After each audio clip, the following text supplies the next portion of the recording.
ಭಗವಂತ ದ್ವಾರಕೆಗೆ ಹೋಗಿದ್ದಾನೆ. ಶ್ರೀಕೃಷ್ಣ ಪರಮಾತ್ಮನನ್ನು ಭೇಟಿಯಾಗುವುದಕ್ಕೆ, ಕಳಿಸಿ ಬರುವುದಕ್ಕೆ ಅರ್ಜುನನು ದ್ವಾರಕೆಗೆ ತೆರಳಿದ. ದ್ವಾರಕೆಗೆ ಹೋಗಿ 7 ದಿನವಾಗಿಲ್ಲ. 7 ದಿನವಾಗಿಲ್ಲ ಧರ್ಮರಾಜನಿಗೆ ನಾನಾ ವಿಧವಾದಂತಹ ದುಷ್ಟ ಅಪಶಕುನಗಳೆಲ್ಲ ಆಗ್ತಾ ಇವೆ. ಆ ಅಪಶಕುನಗಳಲ್ಲಿ ಚಿಂತಾಕ್ರಾಂತನಾಗಿ ನಾನಾ ವಿಧವಾದ ಅಪಶಕುನ, ಸುಮಾರು 1 ಅಧ್ಯಾಯದ ತುಂಬ ಆ ಅಪಶಕುನಗಳನ್ನೇ ಹೇಳ್ತಾರೆ.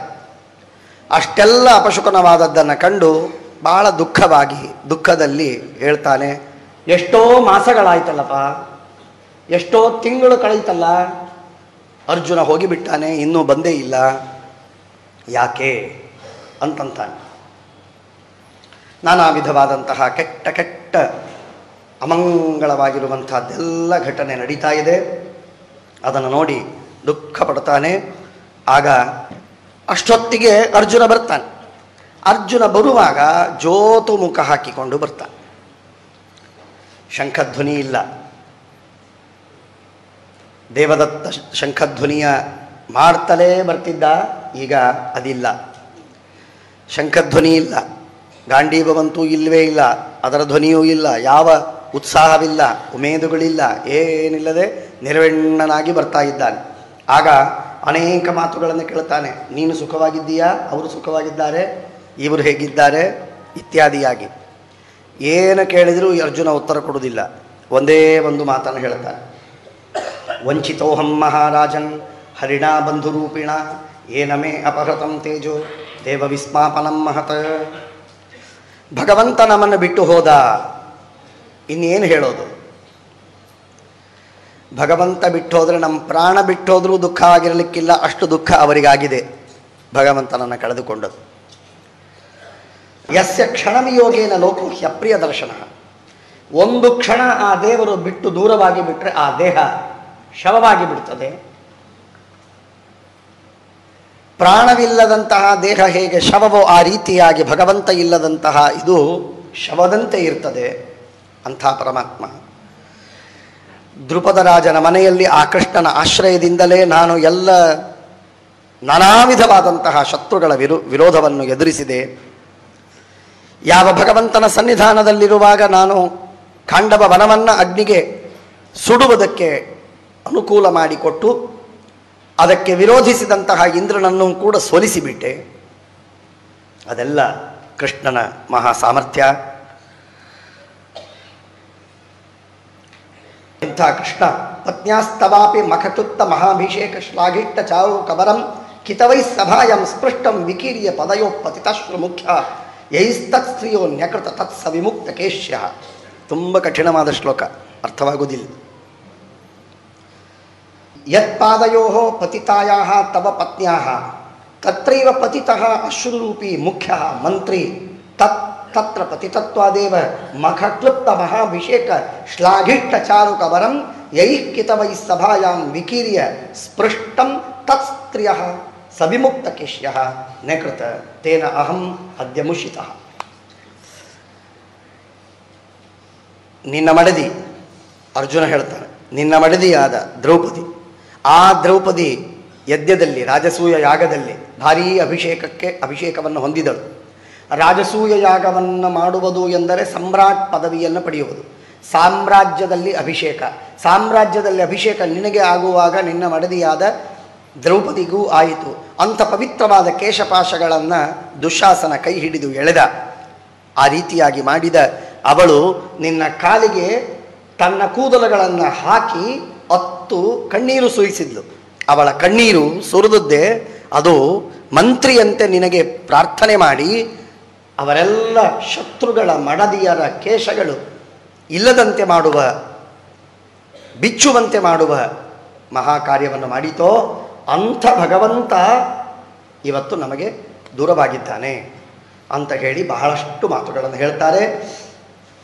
ತದತರ್ಕ್ಯ ವಿಹಾರ ಈಶೋ ಯೋಲಬ್ಧ ರೂಪ ಮಮದದ್ರಣಮೂರ್ಧಿ ದರ್ಶಿ ಯನ್ಮಾಯಯಾವೃತದೃಶೋ ನ ವಿದುಸ್ ಪರಂ ತತ್ ಸೂತ್ರಾದಯೋ ಅಹಮಹಮಸ್ಮಿ ಮಮೇತಿ ಭವ್ಯಾಹ. ಬೇಕಾದಷ್ಟು ಸುಂದರವಾದ ಶ್ಲೋಕಗಳು ಹೇಳುವುದಕ್ಕೆ ಅವಕಾಶವಿಲ್ಲ. ತದ್ವೈ ಧನುಸ್ತ ಈಶವೋ ಸರಥೋ ಹಯಾಸ್ತೆ. ಅದೇ ಧನುಸ್ಸು ಕೃಷ್ಣ ಪರಮಾತ್ಮ ಯಾವಾಗ ಪರಂಧಾಮಕ್ಕೆ ಹೋದ, ಪರಂಧಾಮಕ್ಕೆ ಹೋದದ್ದು ಹೇಗೆ ಕಥೆ ಅನ್ನುವುದು ನಿಮಗೆ 1-2 ನಿಮಿಷದಲ್ಲಿ ಹೇಳ್ತೇನೆ. ಗೋಪಾಲಕರಿಗೆ ಅರ್ಥಾತ್ ಯಾದವರೆಲ್ಲ ತಮ್ಮ ತಮ್ಮೊಳಗೆ ಸೇರಿಕೊಂಡು ಅನೇಕ ಋಷಿಗಳು ತಮ್ಮ ತಮ್ಮ ತಪಸ್ಸನ್ನು ಮಾಡ್ತಾ ಇರ್ತಾರೆ. ಸಾಂಬನಿಗೆ ಇನ್ನು ಉಳಿದ ಯಾದವರು ಅವನಿಗೆ ಹೊಟ್ಟೆ ದೊಡ್ಡದು ಮಾಡಿ ಸೀರೆ ಉಡಿಸಿ ಬಸಿರು ಹೆಣ್ಣು ಎಂಬಂತೆ ಅವಳನ್ನು ಕರೆದುಕೊಂಡು ಹೋಗಿ ನಿಲ್ಲಿಸ್ತಾರೆ. ಇವಳು ಏನು ಸಂತಾನವಾಗತ್ತೆ ಹೇಳಿ, ಹೆಣ್ಣೋ ಗಂಡೋ? ಅವರು ಜ್ಞಾನದೃಷ್ಟಿಯಿಂದ ಆಲೋಚನೆ ಮಾಡಿ ನಮ್ಮನ್ನು ಪರೀಕ್ಷೆ ಮಾಡುವುದಕ್ಕೆ ಬಂದಿದ್ದಾರೆ ಅಂತ ತಿಳಿದು, ಮುಟ್ಟಾಳರ ಕೃಷ್ಣನ ಬಲದಿಂದ ಉನ್ಮತ್ತರಾಗಿದ್ದೀರಿ ನೀವು, ಇಲ್ಲೊಂದು ವನಿಕೆ ಹುಟ್ಟತ್ತೆ, ಆ ವನಿಕೆಯಿಂದ ನಿಮ್ಮ ಕುಲವೇ ಸಂಹಾರವಾಗತ್ತೆ ಎಂಬುದಾಗಿ ಶಾಪವನ್ನು ಕೊಟ್ಟು ಬಿಡ್ತಾರೆ. ಇದು ಮಹಾಭಾರತದ ಯುದ್ಧವಾದ ಮೇಲೆ 36ನೇ ವರ್ಷದಲ್ಲಿ ಆಗುವ ಘಟನೆ. 36ನೇ 26 ಅಲ್ಲ, 36ನೇ ವರ್ಷದಲ್ಲಿ ಆಗುವ ಘಟನೆ. 36ನೇ ವರ್ಷದಲ್ಲಿ ಆಗುವ ಘಟನೆಯನ್ನು ಕೃಷ್ಣ ಈ ರೀತಿಯಾಗಿ ಯಾದವರ ಕುಲವನ್ನು, ತನ್ನ ಕುಲವನ್ನು ಸಂಹಾರ ಮಾಡಿಸಿ ಪರಂಧಾಮಕ್ಕೆ ಹೋಗ್ತಾನೆ ಎನ್ನುವುದು ಮೊದಲೇ ಸುದ್ದಿ ಇತ್ತು.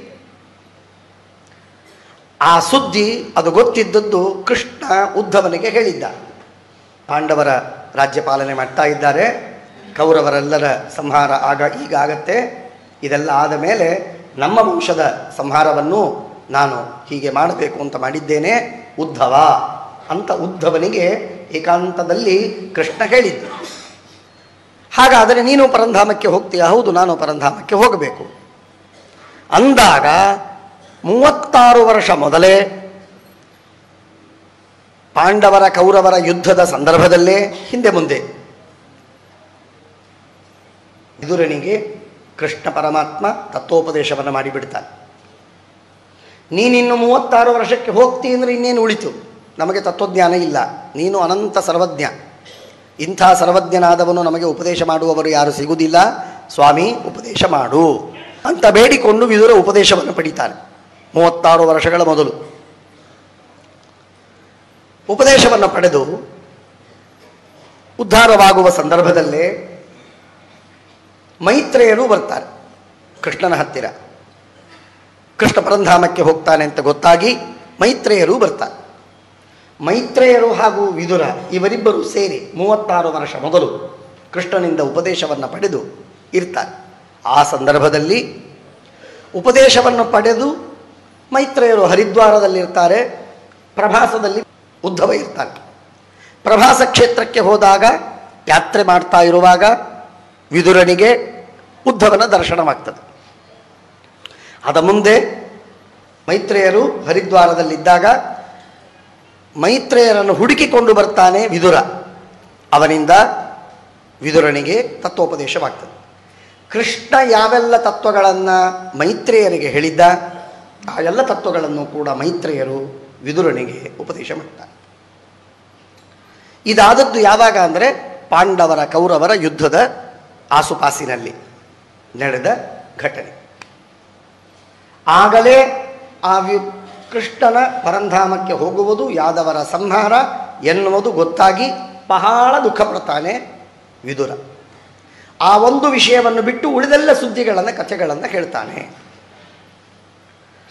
ಹಾಗಾದರೆ ಯುದ್ಧವಾದ ಮೇಲೆ 15 ವರ್ಷ ಯಜ್ಞ, 3 ವರ್ಷ ವನವಾಸ ಧೃತರಾಷ್ಟ್ರಾದಿಗಳಿಗೆ. 18 ವರ್ಷಗಳಾದ ಮೇಲೆ 12 ವರ್ಷಗಳವರೆಗೆ ಕೃಷ್ಣನ ಯಜ್ಞ. 12 ವರ್ಷವಾದ ಮೇಲೆ ಮುಂದೆ 7 ವರ್ಷಗಳವರೆಗೆ ಕಾಲ ಕಳೆದದ್ದು. ಸ್ವಲ್ಪ ದಿನಗಳನ್ನು ಕಳೀತಾನೆ ಪರಮಾತ್ಮ ಎಂಬುದಾಗಿ ಶ್ರೀಮದಾಚಾರ್ಯರು ತಾತ್ಪರ್ಯ ನಿರ್ಣಯದಲ್ಲಿ ಹೇಳ್ತಾರೆ. ಆ 7 ವರ್ಷಗಳವರೆಗೆ ಕಾಲವನ್ನು ಕಳೆದು ಆಮೇಲೆ ಪರಮಾತ್ಮ ಪರಂಧಾಮಕ್ಕೆ ಹೋಗಬೇಕು. ಪರಂಧಾಮಕ್ಕೆ ಹೋಗುವ ಕೃಷ್ಣ ಪರಂಧಾಮಕ್ಕೆ ಹೋಗುವುದಕ್ಕಿಂತ ಕೆಲವು ದಿವಸಗಳ ಮೊದಲು, ಕೆಲವು ತಿಂಗಳು, ಕೆಲವು ದಿವಸ ಅಷ್ಟೇ, ವರ್ಷಗಳವರೆಗೆ ಮೊದಲಲ್ಲ. ಮೊದಲು ಪ್ರಭಾಸ ಕ್ಷೇತ್ರಕ್ಕೆ ಹೋದಾಗ ಅಲ್ಲಿ ಬ್ರಾಹ್ಮಣರಿಗೆ ಗರ್ಭಿಣಿಯ ವೇಷದಿಂದ ಪ್ರಶ್ನೆ ಮಾಡಿ ಅವರ ಶಾಪಕ್ಕೆ ತುತ್ತಾಗಿ ತೆಗೆದು ನೋಡಿದರೆ ಒಂದು ವನಿಕೆಯೇ ಇತ್ತು. ಅದನ್ನು ಹೋಗಿ ಹಿರಿಯರಿಗೆ ಆಹುಕ, ದೇವಕ ಇವರೆಲ್ಲರಿಗೆ, ಉಗ್ರಸೇನ ಇವರೆಲ್ಲರಿಗೆ ಹೇಳ್ತಾರೆ. ಹೀಗಾಯಿತು ವಸುದೇವಾದಿಗಳಿಗೆ ಹೇಳ್ತಾರೆ. ಅವರು ತಮಗೆ ತಿಳಿದಷ್ಟು ಹೇಳ್ತಾರೆ, ಏನು ಮಾಡಬೇಡಿ, ಅದನ್ನು ಕುಟ್ಟಿ ಕುಟ್ಟಿ ಕುಟ್ಟಿ ಸಮುದ್ರದಲ್ಲಿ ಹಾಕಿಬಿಡಿ ಅಂತ ಹಿರಿಯರು ಹೇಳ್ತಾರೆ. ಒನಿಕೆ ಇದ್ರೆ ಸಂಹಾರ, ಒನಿಕೆ ನಷ್ಟವಾದರೆ ಸಂಹಾರವೆಲ್ಲಿ ಅಂತ ಹೇಳಿ ಅದನ್ನು ಕುಟ್ಟಿ ತುಂಡು ತುಂಡು ಮಾಡಿ ಅದನ್ನು ಸಮುದ್ರದಲ್ಲಿ ಎಸಿತಾರೆ. ಎಸೆದಾಗ ಸಮುದ್ರದಲ್ಲಿ ಹೋಗುವುದಿಲ್ಲ, ಅದು ಸಮುದ್ರದ ತೆರೆಗೆ ಹೊರಗೆ ಬಂದು ದಡದ ಮೇಲೆ ಬಿದ್ದು ಆ ಸಣ್ಣ ಸಣ್ಣ ತುಂಡುಗಳಿಂದ, ತುಣುಕುಗಳಿಂದ ಹುಲ್ಲುಗಳು ಬೆಳೆದು ಬಿಡ್ತದೆ. ಎತ್ತರದ ಹುಲ್ಲುಗಳು, ಏರಕ ಅಂತ ಅದನ್ನು ಕರೀತಾರೆ. ಆ ಹುಲ್ಲುಗಳು ಬೆಳೀತದೆ. ವಿಪ್ರಶಾಪ, ಬ್ರಾಹ್ಮಣದ ಶಾಪ, ಅದು ನಿಂತಿಲ್ಲ. ಅದು ವನಿಕೆಯ ರೂಪದಲ್ಲೇ ಆಗಬೇಕಾಗಿಲ್ಲ. ವಿಪ್ರಶಾಪ ಅದು ಸರ್ವಪ್ರಹರಣಾಯುಧ, ಅದಕ್ಕೆ ವನಿಕೆಯೇ ಬೇಕಾಗಿಲ್ಲ. ವನಿಕೆಯ ತುಂಡಿನಿಂದ ಹುಟ್ಟಿದ ಏರಕ ಎಂಬ ಹುಲ್ಲುಗಳು ಸಾಕು. ಕೊನೆಗೆ ದಂಡಿಗೆ ಹಚ್ಚಿದಂತಹ ಒಂದು ಕಬ್ಬಿಣದ ತುಂಡಿತ್ತಲ್ಲ, ಆ ತುಂಡನ್ನು ಕುಟ್ಟಿ ಪುಡಿ ಮಾಡಿ ಮೆತ್ತಗೆ ಮಾಡಿ ಅದನ್ನು ಸಮುದ್ರದಲ್ಲಿ ಎಸಿತಾರೆ. ಎಸೆದದ್ದೇ ತಡ ಒಂದು ಮೀನು ತಿಂದು ಬಿಡುತ್ತದೆ. ಮೀನು ನುಂಗಿದಾಗ ಆ ಮೀನುಗಾರರು ಮೀನನ್ನು ಮಾರ್ತಾರೆ. ಮೀನನ್ನು ಮಾರಿದಾಗ ಮೀನನ್ನು ತಿನ್ನುವುದಕ್ಕೆ ಒಬ್ಬ ಬೇಡರವ ಅದನ್ನು ಕೊಂಡುಕೊಳ್ತಾನೆ. ಹೊಟ್ಟೆ ಸೀಳ್ತಾನೆ, ನೋಡಿದಾಗ ಒಳಗೆ ಕಬ್ಬಿಣ ತುಂಡು ಬಿದ್ದಿದೆ. ವನಿಕೆ ತುಂಡು ತುಂಡಾಗಿ ಹುಲ್ಲಾಗಿ ಬೆಳೆದಿದೆ. ಆ ವನಿಕೆಗೆ ಹಚ್ಚಿದ ಕಬ್ಬಿಣದ ತುಂಡು ಮೀನು ನುಂಗಿತು. ಮೀನು ಬೇಡರನ ಹತ್ರ ಬಂತು, ಹೊಟ್ಟೆಯಲ್ಲಿದ್ದದ್ದನ್ನು ಹರಿದ. ಆ ಬೇಡರವ ಆ ಕಬ್ಬಿಣವನ್ನು ಇದು ಚೆನ್ನಾಗಿದೆ ಅಂತ ಹೇಳಿ ತನ್ನ ಬಾಣಕ್ಕೆ ಜೋಡಿಸಿಕೊಂಡ. ಎರಡು ಇಷ್ಟು ಪ್ರಿಪೇರ್ ಆಯಿತು, ಸಿದ್ಧವಾಯಿತು. 106 ವರ್ಷ 6 ತಿಂಗಳಿಗೆ ಸರಿಯಾಗಿ ಶ್ರೀಕೃಷ್ಣ ಪರಮಾತ್ಮನಂದ, ಈಗ ಕರಾಲಬಾಲ ಕಾಲ ಬಂದಿದೆ, ನಾವಿನ್ನು ಪ್ರಭಾಸ ಕ್ಷೇತ್ರಕ್ಕೆ ಹೋಗೋಣ. ದೊಡ್ಡವರೆಲ್ಲ ಹಿರಿಯರೆಲ್ಲ ಇಲ್ಲಿ ಬಂದಿದ್ದಾರೆ. ಆಗ ಅಲ್ಲಿ ನೋಡಿ ಎಷ್ಟು ವಿಚಿತ್ರವಾಗಿದೆ. ಭಗವಂತನ ಪ್ರೇರಣೆ ಯಾವಾಗ ಏನಾಗ್ತದೆ ಹೇಳಲಿಕ್ಕಿಲ್ಲ. ಯಾದವರಲ್ಲಿ ಕೆಲವರನ್ನ, ಬಲರಾಮದೇವರಲ್ಲ, ಶ್ರೀಕೃಷ್ಣನಲ್ಲ, ವಸುದೇವಾದಿಗಳಲ್ಲ, ಆದರೆ ಇನ್ನೂ ಕೆಲವರು ಚಿಕ್ಕವರು ಅವರೆಲ್ಲರೂ ಮೈರೇಯ ಪಾನಮಾನ ಮಾಡ್ತಾರೆ, ಸೆರೆಯನ್ನು ಕುಡಿತಾರೆ, ಅಮಲು ಏರುತ್ತದೆ, ದಿಕ್ಕು ತೋಚುವುದಿಲ್ಲ, ಸಿಟ್ಟು ಬರ್ತದೆ. ಸಣ್ಣ ಸಣ್ಣ ಮಾತುಗಳಿಗೆ ಸಿಟ್ಟು ಬಂತು, ಕೈಕಾಲುಗಳಿಂದ ಹೊಡೆದು ಒದ್ದು ಪೀಡೆ ಕೊಡ್ತಾರೆ. ಶುರುವಾಗ್ತದೆ. ಆ ಜಗಳ ಶುರುವಾದದ್ದು ಇನ್ನಷ್ಟು ಭಯಾನಕವಾಯಿತು. ಕೊನೆಗೆ ಅಸ್ತ್ರಶಸ್ತ್ರಗಳಿಲ್ಲ, ಅಲ್ಲಿರುವ ಹುಲ್ಲುಗಳನ್ನು ತೆಗೆದುಕೊಂಡು ಆ ಹುಲ್ಲುಗಳಿಂದ ಪ್ರಹಾರ ಮಾಡ್ತಾರೆ ತಮ್ಮ ಅಣ್ಣ ತಮ್ಮಂದಿರಿಗೆ. ಎಲ್ಲ ಯಾದವರು ಪರಸ್ಪರವಾಗಿ ಹೊಡೆದಾಡಿಕೊಳ್ತಾರೆ. ಹೊಡೆದಾಡಿ ಹೊಡೆದಾಡಿ ಹೊಡೆದಾಡಿ ಒಂದು ಸಲ ಏಟು ಹುಲ್ಲಿನದು ಬಿತ್ತೋ ಅವನು ಸತ್ತ. ಯಾಕೆ? ಹುಲ್ಲಿನಿಂದ ಸಾಯುವಷ್ಟು ದುರ್ಬಲರಲ್ಲ ಯಾದವರು, ಆದರೆ ವಿಪ್ರಶಾಪದಿಂದ ಸಾಯಲೇಬೇಕು. ಆದ್ದರಿಂದ ಕೃಷ್ಣನ ಇಚ್ಛೆಗೆ ಅನುಗುಣವಾಗಿ ಎಲ್ಲರೂ ಮಡಿದು ಬೀಳ್ತಾ ಇದ್ದ. ಕೃಷ್ಣ ಪರಮಾತ್ಮ ಇದನ್ನು ಕಂಡು, ಇದನ್ನೇ ತಿಳಿದು, ಸರ್ವಜ್ಞನಾದ ಭಗವಂತ ಇದಕ್ಕಾಗಿಯೇ ಅವರನ್ನು ಕೊಲ್ಲುವುದಕ್ಕಾಗಿ ಇಲ್ಲಿ ಕರೆದುಕೊಂಡು ಬಂದ. ಪರಸ್ಪರ ಜಗಳ ಹಚ್ಚಿದ, ಯುದ್ಧ ಮಾಡಿಸಿ ಅವರನ್ನು ಕೊಂದಾಕಿದ. ತಾನೂ ಯಾದವ, ವಿಪ್ರಶಾಪ ನನಗೂ ಹತ್ತಿತು ಅಂತನ್ನುವುದನ್ನು ತೋರಿಸಬೇಕಾಗಿದೆ. ಬ್ರಾಹ್ಮಣರ ಮಹಿಮೆ ಅಗಾಧ, ಅವರನ್ನು ಕೆಣಕಬೇಡಿ. ಇದನ್ನು ತೋರಿಸುವುದಕ್ಕಾಗಿ ಶ್ರೀಕೃಷ್ಣ ಪರಮಾತ್ಮ ತಾನು ಪಿಪ್ಪಲ ಎಂಬ ಗಿಡದ ಅಡಿಯಲ್ಲಿ ಕಾಲ ಮೇಲೆ ಕಾಲು ಹಾಕಿಕೊಂಡು ಕೂತಿರುವ ಸಂದರ್ಭದಲ್ಲಿ ಪರಮಾತ್ಮನ ಕೆಂಪನೆಯ ಕಾಲು ದೂರದಿಂದ ಅಂಗಾಲು, ಅದನ್ನು ದೂರದಿಂದ ನೋಡಿದಾಗ ಅದೇನೋ ಹಕ್ಕಿ ಎಂಬುದಾಗಿ, ಯಾವ ವ್ಯಾಧ ಮೀನದ ಹೊಟ್ಟೆಯಲ್ಲಿರುವ ಕಬ್ಬಿಣದ ತುಂಡನ್ನು ತನ್ನ ಬಾಣಕ್ಕೆ ಸೇರಿಸಿಕೊಂಡಿದ್ದ ಅವನಿಗೆ ದೂರದಿಂದ ಕಂಡಿದೆ ಪಕ್ಷಿಯಂತೆ. ಆ ಜರ ಎಂಬ ವ್ಯಾಧ ಬಾಣಪ್ರಯೋಗವನ್ನು ಮಾಡಿದ. ಬಾಣಪ್ರಯೋಗ ಮಾಡಿದಾಗ ಕೃಷ್ಣನ ಕಾಲಿಗೆ ತಾಕಿದೆ. ಓಡಿ ಬಂದ. ಹಕ್ಕಿಯನ್ನು ಹೊಡೆದ ಮೇಲೆ ಹಿಡಿಯುವುದಕ್ಕೆ ಬರಬೇಕಲ್ಲ, ಓಡಿ ಬಂದ. ನೋಡಿದರೆ ಶಂಖಚಕ್ರ ಗದಾಪದ್ಮಧಾರಿಯಾದಂತಹ ಸಾಕ್ಷಾತ್ ಶ್ರೀಕೃಷ್ಣ. ಬಹಳ ಪಶ್ಚಾತ್ತಾಪ ಪಡ್ತಾ, ದುಃಖ ಪಡ್ತಾ, ಕಾಲಿಗೆ ಬೀಳ್ತಾನೆ. ತೆಗೆದು ನಿನ್ನನ್ನು ಬದುಕಿಸಲೇ ಅಂತ ಕೇಳ್ತಾನೆ. ಬದುಕಿಸೋ ಕಾರಣವಿಲ್ಲ, ವಿಪ್ರಶಾಪವಿದೆ, ಅದನ್ನು ನಿಮಿತ್ತ ಮಾಡಿಕೊಂಡು ನಾನು ದೇಹವನ್ನು ತ್ಯಾಗ ಮಾಡುವುದಾಗಿ ನಿಶ್ಚಯ ಮಾಡಿದ್ದೇನೆ. ಕೊನೆಗೆ ದೇಹವನ್ನು ತ್ಯಾಗ ಮಾಡ್ತಾನೆ. ಆಗಲೂ ಮತ್ತೊಮ್ಮೆ ಉದ್ಧವ ಬಂದು ಉಪದೇಶವನ್ನು ಪಡಿತಾನೆ, ಎರಡನೇ ಬಾರಿ. ಆಗ ಉಪದೇಶವನ್ನು ಪಡೆಯುವಾಗ ಆ ಸಂದರ್ಭದಲ್ಲಿ ಉಪದೇಶವನ್ನು ಪಡೆಯುವಾಗ ನಾನಾ ಮಾತುಗಳನ್ನು ಹೇಳ್ತಾನೆ. ಈಗ ದಾರುಕ ಅಂತನ್ನುವನು ಸ್ವರ್ಗದಿಂದ ಬಂದಿರುವಂತಹ ಪರಮಾತ್ಮನ ಲೋಕದಿಂದ ವೈಕುಂಠದಿಂದ ಕೆಳಗಿಳಿದಂತಹ ರಥದ ಸಾರಥಿ ಅವನು ವೈಕುಂಠದಿಂದ ಕೆಳಗಿಳಿದವನೇ.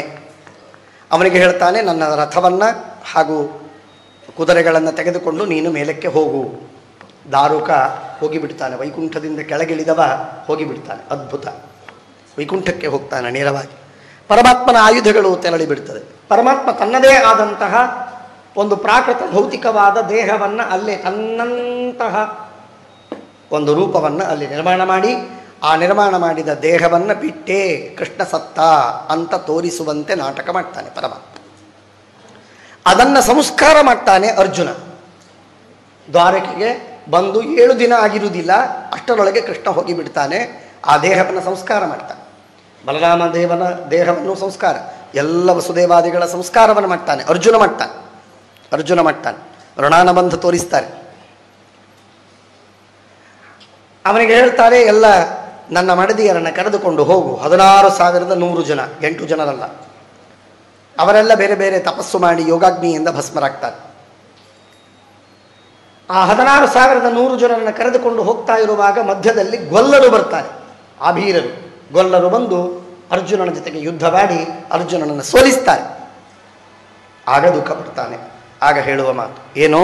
ತದ್ವೈ ಧನು ತ ಇಶವಃ ಸರಥೋ ಹಯಾಸ್ತೆ ಸೋಹಂ ರಥಿ ನೃಪತಯೋ ಯತ ಆಮನಂತಿ ಸರ್ವಂ ಕ್ಷಣೇನ ತದಭೂತ್ ಅಸತ್ ಈಶರಿಕ್ತಂ